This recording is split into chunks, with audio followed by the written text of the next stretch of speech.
So we're doing something new here at Fox Sports Radio. The third hour of the radio show is a live podcast only. What's that mean? Well, my boss told me I can do anything I want. Huh? How great a boss is that? Do anything you want. I mean, talk about sports, but we don't have the restrictions of going to breaks. We don't have the restrictions of the FCC. We still have relatively good taste, but if you want raw, truly unvarnished sports talk, it's your place. It's called In the Bonus. It drops every day at 5 o'clock on the East, 2 o'clock in the West. You don't want to miss it. If you don't believe me, read the comment section when you download it. Everybody thinks this is actually pretty good, considering I host it. We're told that LeBron James is an incredible leader, right? An incredible leader. But what he's doing is showing a remarkable lack of leadership. So you go back a couple days ago and LeBron James was critical of Kyrie Irving for his comments. Then, of course, other NBA guys, we pointed out yesterday, Jay Williams, why does he have to do 6 different things to go to the basketball court? Well, because the owner said so. Let me help you out here, okay? You don't run this shit. Okay? You just don't. And if we're really, really honest, all of these guys need to step back and talk to somebody who has a fucking clue. Because everybody I talk to in the world of sports, in the regular world, and some of my friends who are Jewish who are like, look, we lay out, people say shit about us all the time. What are you going to do? All of them are lockstep in this. Are you kidding me with these people? And this is where guys just don't get it. And I actually, on some level, don't blame LeBron James. But this is what LeBron tweeted out at 10:59 a.m. That is West Coast time. I told you guys I don't believe in sharing hurtful information. And I'll continue to be that way. But Kyrie apologized, should be able to play. That's what I think. It's that simple. Help him learn. But he should be playing. What he's asked to do to get back on the floor is excessive, in my opinion. He's not a person being portrayed of him. Anyways, back to my rehab session. First, we're supposed to feel bad for 39-year-old LeBron James getting hurt last night. I have other thoughts on that. I get all my friends saying how to fix the Lakers. The Lakers could have been fixed going back to the offseason. Nobody listened to me because change is actually really, really hard. It's hard. But the Lakers are repeating the pattern of the past. We'll get to that in a second. Let's just start with this. Okay? He didn't just apologize. That's bullshit. That's lying. That's not being honest with people. It wasn't like, oh, I tweeted some out. Oh, my bad. You know what? I'm sorry. My bad. That, again, even with all of his other dreck that's out there, you can look that up. That's a Yiddish word. It means shit, like muddy, yucky, all the other stuff, right? Like I'm not the flat earth, we don't need a head coach, we can start our own league, we blah, blah, blah, blah, blah. Okay.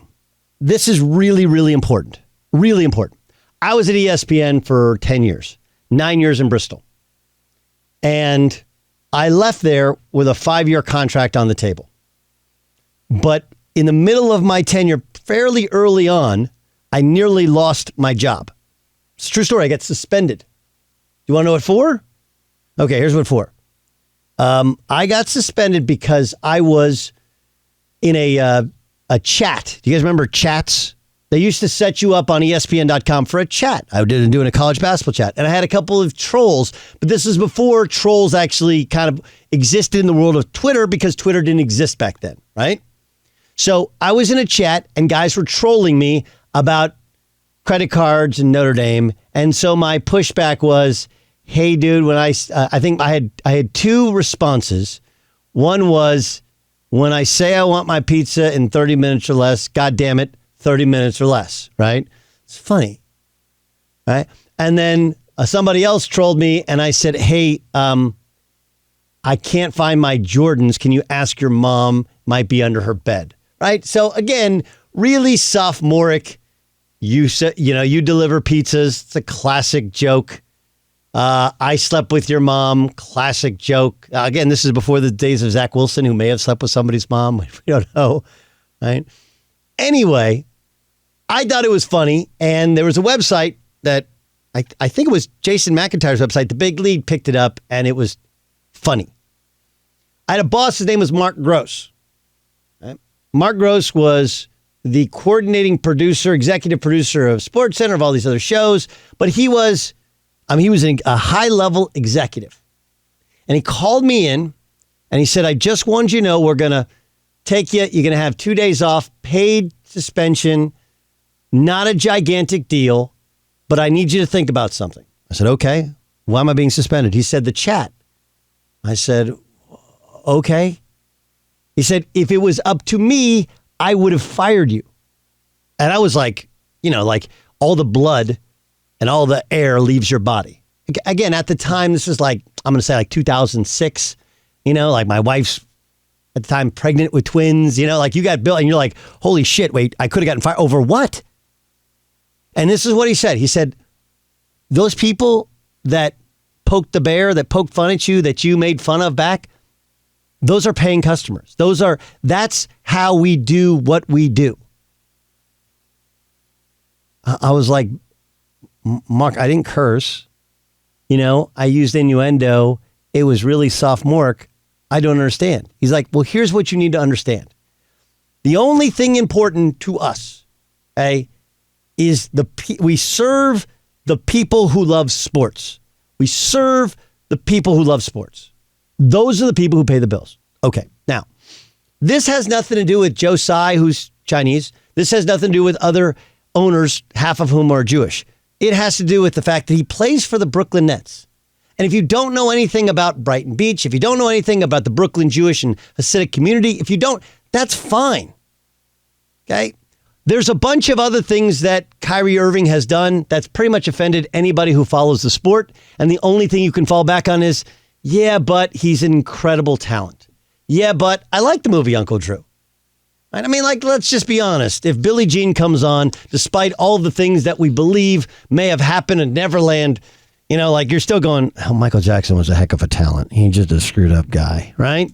Like you do. You dismiss people's off the court, off the stage behavior because you love their music. And then at some point in time, and again, I'm not equating what Kyrie has done to what Michael Jackson was alleged to have done. Not in any way. I'm simply making the analogy based upon the fact that Kyrie Irving is, I believe, a Michael Jackson level talent on the basketball floor and a Michael Jackson level fuck up off the basketball floor.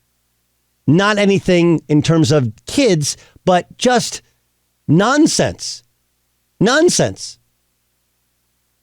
But again, it's one thing to offend any human being who's been educated on the flat earth thing because it gets laughed off and made fun of or whatever. But when you morally offend the people who are in the community that you do business, and then not only did you offend them, but then for a week, you carried on this charade about not backing down. And only after being suspended did you then offer up an apology. And by the way, the apology is outstanding. There's nothing wrong with the apology. The problem with the apology is how long it took. It took the commissioner to come out of whatever cave he's been hiding in, right? To come out and go like, well, Kyrie didn't apologize. It took the owner releasing a statement saying he's not fit to be a Brooklyn Net. All this shit happened. And LeBron and Jaylen Brown and all, look, they're painting it as he tweeted something wrong. He apologized. Let's move on. If that were the case, fine. It's not what happened. It's not what happened. And to be completely honest with you, all of this other stuff that he has to do, none of it is that big a deal. He was already going to donate $500,000, right? He's already going to donate $500,000. So yeah, he just has to meet with him in person. Okay, that's what you have to do. So take some sensitivity training. That's what you have to do. You have to meet with the owner. Why? Because the owner is going to have to explain to you what Mark Gross explained to me a long time ago, which is, hey, bud, you can offend me. I'm a big boy. I'm a billionaire. This is Joe Tsai. But if you offend the people whose community we occupy, everything in our lives gets hard. Maybe here's a better way. I had a woman who worked with me also at ESPN. I'm not going to name her, but she was on the other side of the glass. She was I think she's now like a pretty high, I don't know. But she's a really nice, sweet person. And she was young. She was just out of college. And she was a board op at times. Okay? Now, the power of a board op, and John Ramos is more than just a board operator, right? He's actually in charge of all the board operators. He knows all this other stuff that goes on here that I mean, they're just buttons to me. I don't know. Press the button, John, make it work. I don't know, right? But she was kind of a young, like tape room board op. Anyway, she would occasionally, like at least 3 times a show. And at the time it was my first solo show at ESPN. Because I had co-hosted a show with Chuck Wilson 4 nights a week for my first 3 years there. And then eventually I got my own show later at night. And she kept pressing the wrong button. And it wasn't a big thing, but it was a big thing because it made me sound, like no one else would know that I wasn't the one screwing up. That's the power of it, right? Is that like, look, when I mess up, it's on me. When you mess up, frankly, it's on me. So I distinctly remember saying this to her, and it's still resonating and being true, which is like, listen, I make mistakes all the time. And sometimes you actually cover for me. That's great, right? Like you hit the delay button, whatever. Or there's different things you can do. There's different devices we can do to cover for each other. That's great. And she's like, I'm sorry. I like, listen, that's great. Just, we can't eliminate all the errors. Can we, instead of 3 a day, can we do 2 a day? Instead of 2 a day, can we do 1 a day? And then it's 1 every couple of days. And then once a week or once a month or whatever, just that. And the point to it is that when your mistakes start affecting other people, that's when we have a problem. And again, this is the Brooklyn Nets.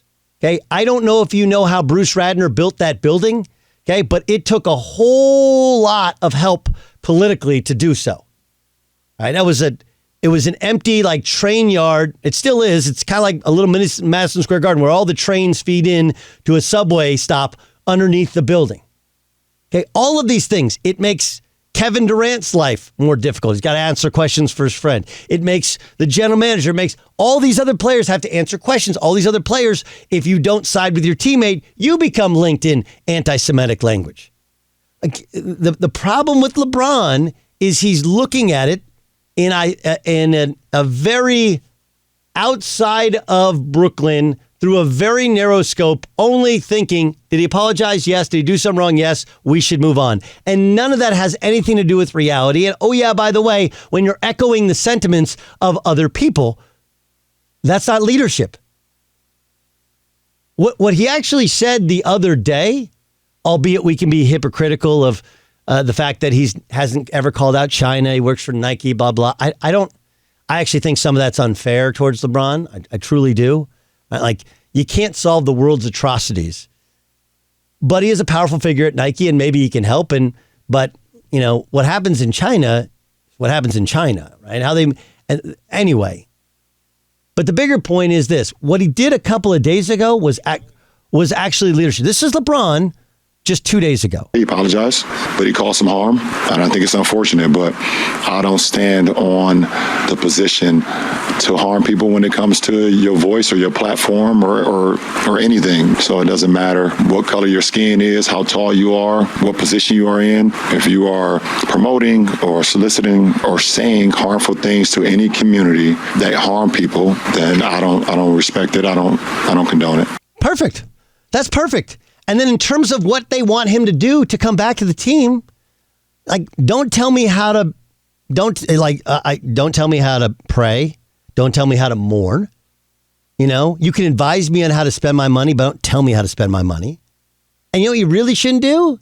You shouldn't tell me how I can discipline people who work for me or my children. Right? Spank. Some parents still spank. Some do not. It's like one more real quick kind of announcement. So my son is in 8th grade, only we're going to have him repeat 8th grade. Okay? He's physically almost exactly like me, very immature, and mentally a little bit immature. It's healthy for him, and he's all for it. I was too. During my first 8th grade year, I was a complete and utter fuck up. I just was. Because imagine you go to a kid who's a pretty good student and you go, hey, dude, none of this year matters. But I want you to really work hard, even though you're going to take the exact same courses next year. Right? So my son, not to the level of me in terms of how much trouble he's gotten in, but his grades aren't as good as they should be. And in talking to him, I know that a good portion of it is not that he's dumb. It's that he knows he's going to do the exact same course at a different school next year, right? And so I'm trying to change the cycle of what my dad did. Because when I got in trouble and I was in 8th grade and I was repeating, my dad, one, when I deserved it, he smacked the shit out of me, right? And two, he took away everything. Like I remember 8th grade basically sitting in my room, like catching up on homework and just bored to death. Had my Nintendo taken away. We had a second phone line for when my sister was a teenager. That got taken out of my room. Like I didn't have any, like basically I slid food under the door. That was my life because I was a fuck up and I deserved it, but it didn't exactly help my behavior. So I've tried to do other things to help improve his behavior. And you know what I don't want? I don't want outside advice on how to discipline my children. I also don't want outside advice on how to work my crew on what I do on my radio show. You do on yours, what you do on yours, et cetera, et cetera. The mistake these guys are all making is they're acting like they know Joe Tsai and how he should operate. You have no idea what sponsors are pulling money. You have no idea what Adam Silver told him. And I'm guessing that most people in that organization, most people in the community, many people in the NBA are like, fuck Kyrie, get him out the fucking door. And what you have to do is you have to make it so difficult and so uncomfortable for him to come back. He has to prove that you want to come back. As Jason Stewart told me, it's like when you're on the outs with your girl. Right? Don't tell me you're sorry. Show me you're sorry. You got to go above and beyond. But I don't blame LeBron James or Jaylen Brown. You know why? Because they've been in the yes society their whole lives. LeBron James has never been told no. He's done a million things wrong. He's done a lot of things right, but like last year, going to Cleveland, All-Star game, talking about maybe I'll come back to Cleveland. That was wrong. Bumping into Eric Spoelstra during his first year in Miami. That was wrong. There was a tweet he had once. Who was it? It was a cop, right? It was a police officer, and they were alleged to have police brutality. Only when the whole story came, and it was like and he tweeted out, "You're next," right, to somebody. Like it was like a threatening tweet. Did LeBron ever apologize? No. LeBron's done shit wrong for a long time, and no one has ever held him accountable. Joe Tsai is holding Kyrie Irving modestly accountable. And just to reiterate what we said yesterday, Jay Williams, he basically choked in a moment where he pointed out Sarah Silverstein who lost her job. He had Imus. Okay. He's like, well, Imus said nappy-headed hose. Yes, he did. What happened to Imus after he said nappy-headed hose? He lost everything. He lost everything. Hey, Imus in talk radio, Larry Bird, right? Not Howard Stern's the greatest ever. He's Jordan. Imus is right below him. Lost everything. So please don't tell me that others have been able to do these things and get away with them and not be held accountable. And now we ask him, all he's got to do is apologize, donate money he was already going to donate, do some, do a couple of classes, and then you're good. Like, are you kidding me? Try that out in the real world where we have HR departments that would have your ass fired. I don't blame Jaylen or LeBron, although LeBron's not showing leadership. They've been told yes their whole lives. But people who are uneducated, just stop and think, forget about the atrocities of 6 million people being murdered and then promoting a movie that that says it didn't happen. Forget about all that for a second. Just understand, if you piss off the people in the community in which you work, people that pay their hard-earned money to come see you play or to have the Yes Network on their television screen, forgive us if we want a little pound of flesh, because you morally offended us by promoting utter lies about facts historically over millions of people being murdered. Soapbox over.